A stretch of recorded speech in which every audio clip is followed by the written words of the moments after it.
You're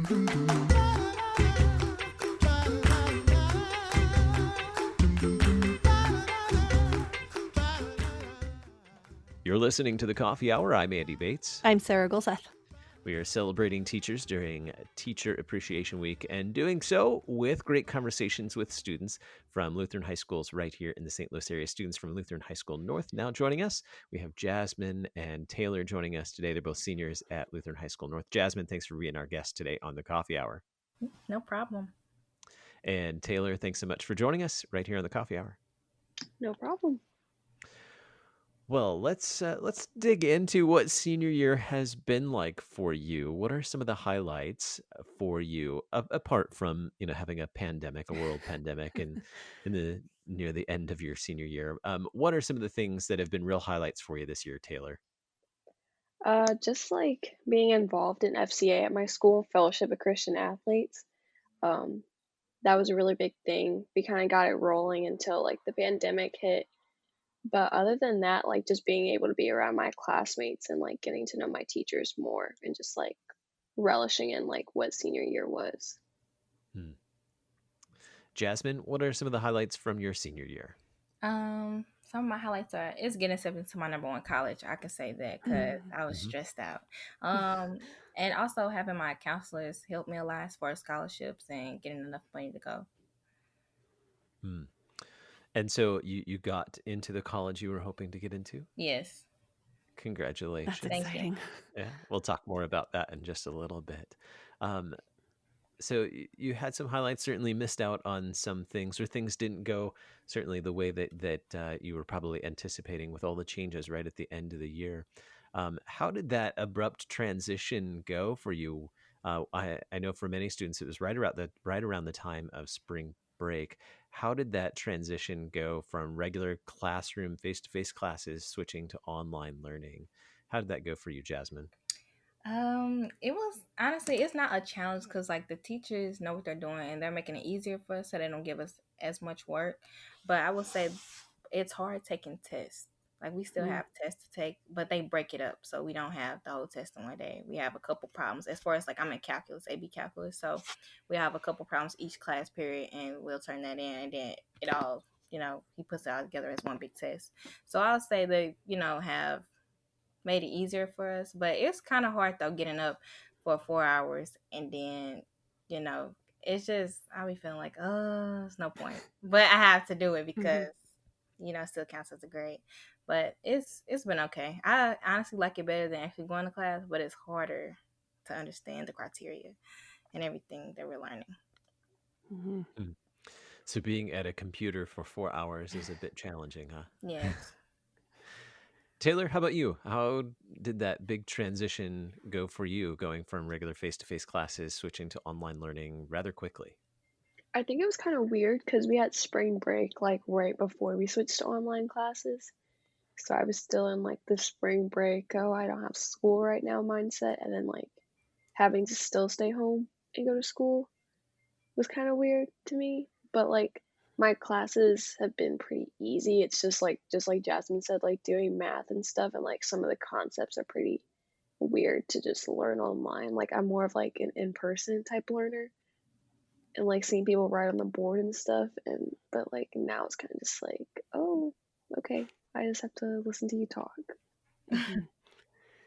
Yeah, I can imagine that must be very, very difficult. I would be in the same boat if I were with you in class, learning math from my own room. Looking at a computer would also be very challenging. So I feel you on that one. How have you been observing the end of your senior year and the end of your high school career? What are some of the things that you've been doing in this strange time to observe that closing out of your senior year? Taylor, what are some of those things? Well, mainly like I have made like a lot of friends at my college already, like a lot of incoming freshmen at KU. So we've been like just like making each other feel better and just saying like we're gonna celebrate all of our senior things like when we get to college, and kind of just like looking towards like the positives. Like I know like right now it just seems like nothing's gonna get better, but like I have a pretty positive outlook, and I'm just like, well, if this happened now, like I can't really complain because I'm still graduating. So it'd be different if I wasn't graduating at all. So I'm just like looking forward to just being able to make new memories and just like making moments last. But like I'm still mad about like not being able to walk across the stage like when I want to. But I know Lutheran North is going to make sure that we walk across the stage. So I'm not really mad anymore. Jasmine, what about you? What are some of the ways you've been recognizing the end of your senior year? Well, yeah, I made friends in my college as well. Just talking to them. I formed new hobbies. Mm.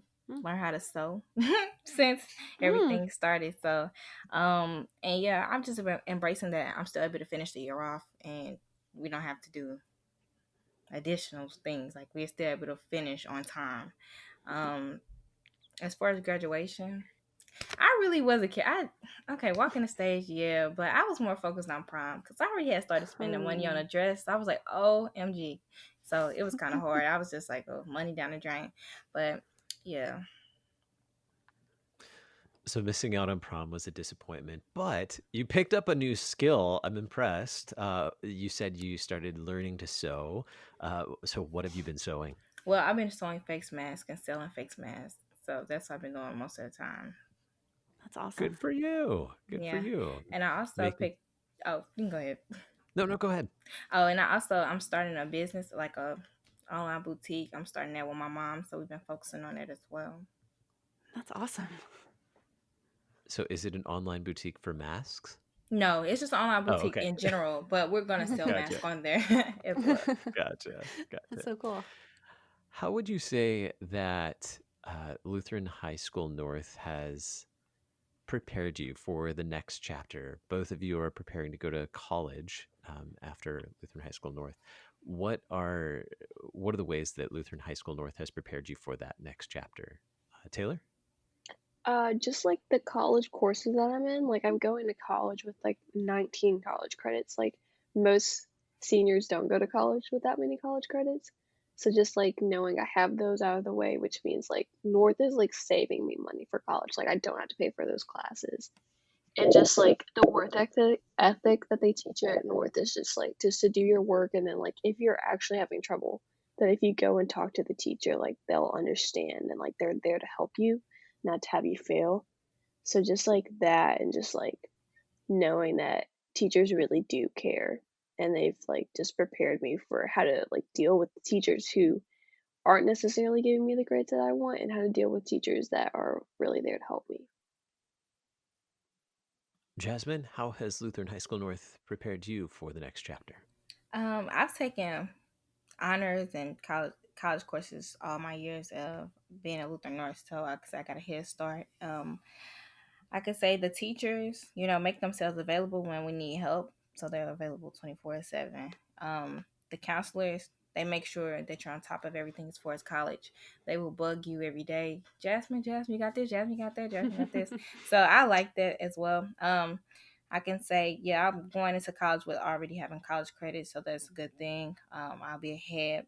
And just the teachers teach you, a good work ethic, because I am a procrastinator, and I've learned that I cannot do that. I cannot do that in college. It's gonna be worse. So I've learned to do my work as it is given to me. Um, and yeah, so teachers push us to be our best, because I remember I have a teacher. I was gonna take college algebra, and she was like, "No, no, no, you're not taking," because it was her class that I was gonna take. But she was like, "No, no, no, you're gonna take calculus. You're gonna take calculus." She made me change my whole courses I was taking just to take a harder course. I was like, "Oh my gosh," but it worked out. So That's awesome. Sometimes those teachers that push you the most are the ones that really make the most impact on you later in life. So on to college now. Jasmine, you said you got into your number one school, which is awesome. Tell us about your next chapter in life. What's coming up after you graduate? So after I graduate, I plan to attend Spelman College, for 4 years. After college, I plan to go to medical school, and after that, do 3 or 4 years of residency. I want to become an anesthesiologist, so I'm going to be going down that path. So yeah, I'm just hoping when I get to college, it's a fun experience. Make new friends, new beginnings. Just have a great time. That is awesome. God's blessings to you as you do that. That sounds like a really great great future for you. Taylor, what about you? What's up next for you at KU? So I'm going to KU, and I'm studying behavioral neuroscience, which is basically biology and psychology like mixed together. And I'm going on a pre-physician assistant track. So then like I hope to spend like 4 years at KU and then transfer to a different school because KU doesn't have a master's for physician assistants, and then like go to physician assistant school for 2 years, and then hopefully I go into like trauma medicine as a physician assistant because that's what interests me the most right now. That's awesome. It is Teacher Appreciation Week. Would love to give you both a chance for some shout outs to your teachers this week as well. So Jasmine, any teachers you want to give some shout outs to today in honor of all their great work, especially recognizing them during Teacher Appreciation Week? I want to shout out to. I have to shout out all my teachers. I feel bad, but I will feel so bad because they all have helped me, develop me into who I am. But it's just a special shout out to Miss Burson for helping me through this whole process of college. And, Mr. Wilder, he's my physics and calculus teacher, being patient because those are not easy courses, just taking the time out to help me. I definitely have to shout out those. And Mr. Dixon, because he told me to shout him out because I missed his class today. Taylor, how about you? Shout outs to your teachers as well? I would have to say the same thing. Like, I don't think I could choose just one teacher to shout out, but like just like Mrs. Burrison is really like Mrs. Burrison and Miss Buford have helped so much in like the college process, and like they're the best college counselors that I've ever had because I've only had them. But like they are the best, and like they care about like what you're doing, and then they're always like making sure that you're on track. But also like Mr. Prallo, like I feel like people like underestimate him, but he's such like a good teacher. And I know like right now he is struggling not having track season because he's my track coach too. So just like a shout out to him because that man, he just knows everything. Like I swear, he lived in the 1800s. Like he just talks about things like he knew them. So yeah, Mr. Prallo. I'm gonna guess he teaches history. He does teach history. Okay. That is awesome. Well, thank you both for being our guests today on the Coffee Hour and for sharing the stories of your senior year at Lutheran High School North. Jasmine and Taylor, thanks for being our guests on the Coffee Hour today. Thank you, of course. Thanks for inviting us. Yeah, thank you.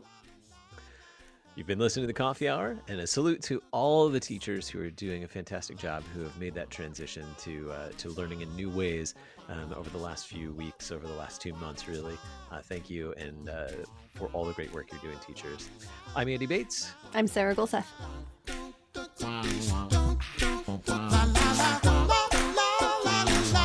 The Coffee Hour with Andy and Sarah is a production of KFUO. To support the Coffee Hour and KFUO Radio, visit KFUO.org. You can also text KFUO to 41444 or send an email to gifts@kfuo.org. And you can call us at 800-844-0524. KFUO. Christ for you, anytime, anywhere.